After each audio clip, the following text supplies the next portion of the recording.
Hello friends, मैं आपका दोस्त डॉक्टर सुनील कुमार और आप देख रहे हैं डॉक्टर कुमार एजुकेशन।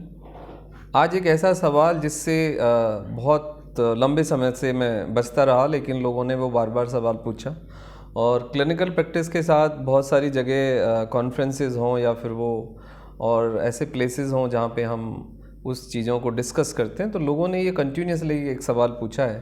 तो आज हम कोशिश करते हैं कि उसका एक सही आपको जवाब दे पाएँ।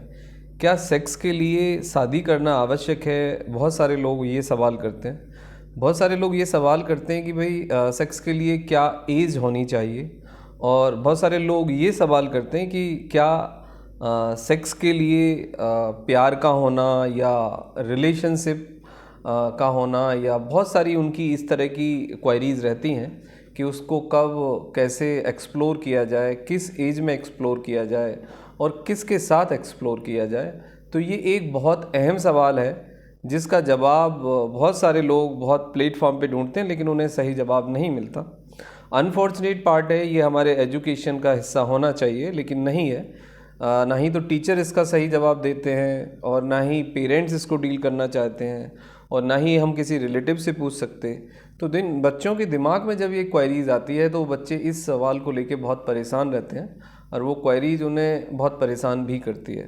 तो आज हम कोशिश ये करेंगे कि इस टॉपिक पे हम थोड़ा सा लाइट डालें और एक क्लैरिटी लाएं। इस चीज़ को यदि हम मॉरली देखें तो इसका मॉरल एस्पेक्ट कुछ अलग हो सकता है। उसके लिए हमें सोसाइटी को समझना होगा, सोसाइटी को कंसीडर करना होगा, क्योंकि हर सोसाइटी में ये शायद आंसर बदल जाएगा। लीगल इसका एक पार्ट है, लेकिन जो सबसे बड़ा पार्ट है जो बीइंग ए डॉक्टर मुझे डील करना चाहिए या एक फिजिशियन को देखना चाहिए या एक टीचर को देखना चाहिए, वो ये है कि सेक्स के लिए शादी का होना या ना होना आवश्यक नहीं है।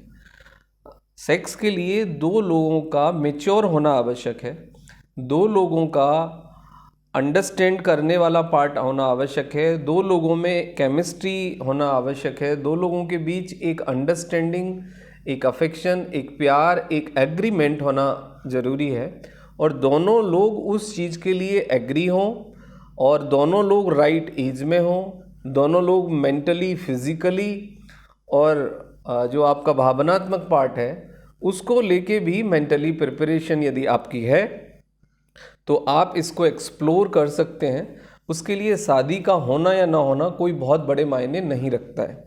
ये हमारी एक शारीरिक आवश्यकता है, इसको आप हार्मोनल आवश्यकता कह सकते हैं। ये हमारी एक दिमागी आवश्यकता भी है।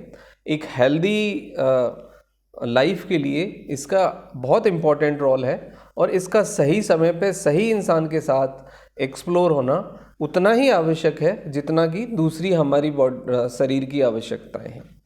अब मैं एक दूसरे सवाल पे आता हूँ कि कुछ लोग इस टैबू के साथ डील नहीं करना चाहते, कुछ लोग इसको गलत नज़रिए से देखते हैं, कुछ लोग इस तरह के सवालों को वेलकम नहीं करते।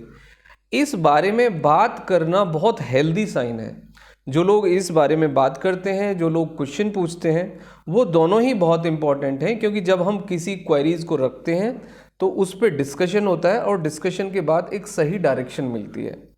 तो डॉक्टर से या टीचर से या पेरेंट से इस सवाल को बार बार पूछा जाना चाहिए और इस सवाल पे राइट डिस्कशन की भी ज़रूरत है। उससे हम अपनी सेक्सुअल नीड को समझ पाएंगे, हम अपने हार्मोन्स के सिक्रीशन को समझ पाएंगे और हम उसको सही तरीके से एक्सप्लोर भी कर पाएंगे। अदरवाइज होगा क्या, लोगों में हीन भावनाएं डेवलप होती हैं और लोग अपनी सेक्सुअल एनर्जी को समझ नहीं पाते हैं और उस एनर्जी को सही तरीके से रिलीज़ नहीं कर पाते हैं, डायरेक्शन नहीं दे पाते हैं, मैनेज नहीं कर पाते हैं। उससे एंगर, एंजाइटी, नशे की प्रवृत्ति, वायलेंस और जो हम देखते हैं लड़कियों के साथ छेड़ाखानी, बलात्कार, रेप, ये सब भी कंटिन्यूसली इंक्रीज़ हो रहा है और इंक्रीज़ होगा।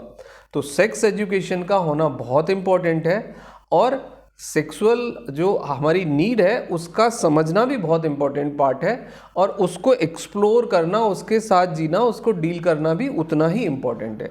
तो मुझे उम्मीद है कि आपको क्लियर कट इस सवाल का जवाब मिल गया होगा, और आप ना खुद अपने को एजुकेट करेंगे बल्कि आप अपने आसपास अपने भाई बहन, अपने दोस्तों को भी एजुकेट करेंगे, और हम एक हेल्दी सोसाइटी के तरफ बढ़ेंगे।